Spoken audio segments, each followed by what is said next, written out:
මේ පාඩමෙන් මම ඔයගලන්ට කියලා දෙන අපි කොහොමද ඩමි වේරියබල් එකක් ක්‍රියේට් කරගන්නේ කියලා. මොකක්ද මේ ඩමි වේරියබල් එකක් කියන්නේ? අපි සිංහලෙන් තේරුම ගත්තොත් එimhe ව්‍යාජ විචල්‍යයක්. ව්‍යාජ විදියට හදාගන්න විචල්‍යයක් තමයි මේ ඩමි වේරියබල් එකක් කියන්නේ. අපි මෙතන ඩමි වේරියබල් එකක් ක්‍රියේට් කරගන්න විදිය බලන්න කලින් මේ ඩමි වේරියබල් කියන එක පැහැදිලිව අඳුනගෙන එමු. මොකක්ද මේ ඩමි වේරියබල් එකක් කියන්නේ කියලා. What is a dummy variable? In statistics, particularly in regression analysis, a dummy variable is one that takes only the value 0 and 1. Can එක සහ බිඳුව කියන අකයන් දෙක විතරයි මේ dummy variable එකක තියෙන්න පුළුවන්. To indicate the absence or presence. කියන්නේ තිබීම හෝ නොතිබීම. Absence or presence of some categorical effect that may be expected to shift the outcome. Categorical කියන්නේ ගුණාත්මක තත්ත්වයේ තියෙන දත්තයක් තමයි අපි මේ dummy variable එකක් create කරන්න යොදා ගන්න. මොනවද මේ ගුණාත්මක තත්ත්වයේ තියෙන දත්ත කියලා කියන්නේ? අපි දන්නවා male female. මේකට අපි කොහොමද යොදාගන්නේ? බිඳුව සහ එක නේද? ඔයගලන්ට ඒ අත්දැකීම තියෙනවා. අපි සාමාන්‍යයෙන් යොදාගන්නේ ඒක. එතකොට අපි ඔය රිසර්ච් වලට මේ යද්දි ඔයගලන් දන්නවා strongly disagree agree ඔන්න ඔය විදිහට අපි ගන්නේ. ඒවට තමයි අපි කියන්නේ categorical data. ඒවා ගුණාත්මක දත්ත. ඒකට අන්න ඒ වගේ එක දත්තයක් අපි අරගෙන ඒක regression analysis එකකට දානවා. regression analysis එකට දාන්නේ මොකටද? dependent variable එක. නැත්නම් යැපෙන විචල්‍යයට කොතරම් බලපෑමක් තියෙනවද කියන එක හොයන්න. අන්න එහෙම හොයන්න නම් මේ analysis එක කරන්න නම් අපි අනිවාර්යයෙන්ම මේ categorical data එකක් ගුණාත්මක තත්ත්වයේ තියෙන தත්ත්වයක් අපි අනිවාර්යයෙන්ම කන්වර්ට් කරගන්න ඕනේ ඩමි වේරියබල් එකක් විදිහට. ඒක තමයි අපිට කැල්කියුලේෂන් එකට යොදා ගන්න පුළුවන් වෙන්නේ. හරි. අපි සිංහලෙන් තියෙන ටිකත් පැහැදිලි කරගමු. ව්‍යාජ විචල්‍යයක් නැත්නම් ඩමි වේරියබල් යනු යම් නිශ්චිත බලපෑමක් නොමැතිවීම හෝ පැවතීම. yes or no. දැක්වීමට බිඳුව හෝ එක අගේ පමණක් ගන්නා එක.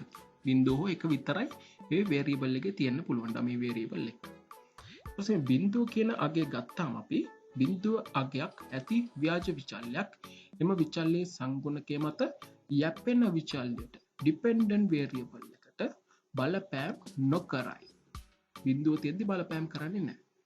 එක තියෙන අවස්ථාවකදී යැපෙන විචල්‍යයට නැත්නම් dependent variable එකට බලපෑම් ඇති කරයි. ඉතින් නෝක තමයි dummy variable එකක් කියලා කියන්නේ. ඒකට මතක තියාගන්න ඕන දේ තමයි categorical effect එකක් තියෙන data එකකට තමයි අපි dummy variable එකක් create කරන්නේ. dummy variable එකක තියෙන්න පුළුවන් බිඳුව සහ එක කියන අවස්ථා දෙකක් විතර. ඒ කියන්නේ yes or no, absence or presence. හරි.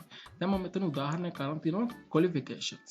20 දෙනෙක්ගේ qualifications මම අරන් තියෙනවා. එතකොට qualification කියන variable එක ගත්තාම ඒකේ values තියෙනවා 4ක්.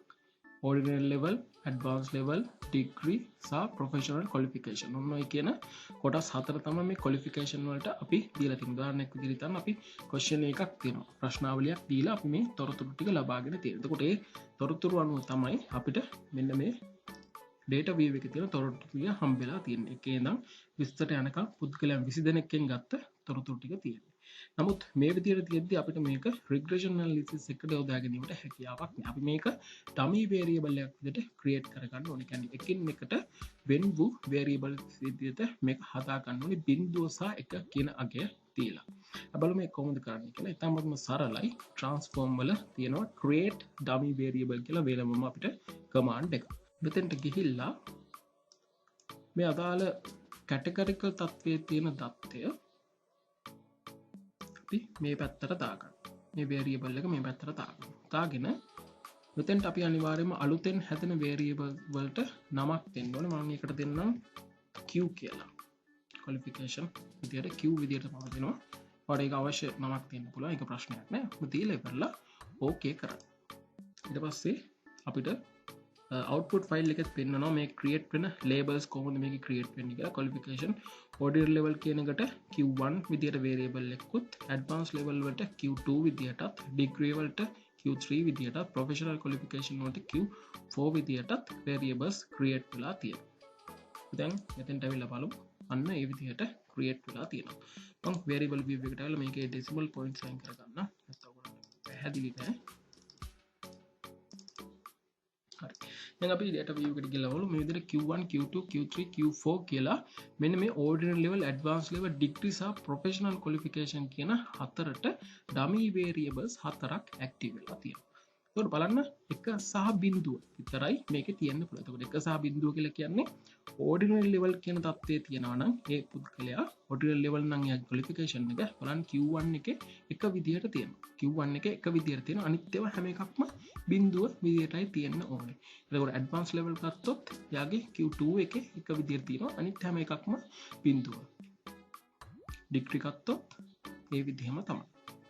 advanced level ඊට මෙතනත් degree ගත්තොත් එයාගේ Q3 එකට ඒ කියන්නේ degree එකෙන් හැදුණු Q3 කියන variable එක dummy variable එකට විතරයි එක කියලා තියෙන. අනිත් හැම තැනදීම ඒක නැහැ විදියට තමයි තියෙන්නේ. no විදියට තියෙන්නේ. බිඳුව විදියට තමයි තියෙන්නේ. ඉතින් ඔය විදියට තමයි අපි dummy variable එකක් create කරගන්නේ. දැන් අපිට මේ dummy variable එක අපේ regression analysis එකට අපිට dependent variable එකට කොච්චරක් බලපෑමක් ඇති කරනවද කියන එක හොයන්න අපිට යොදා ගන්න පුළුවන්.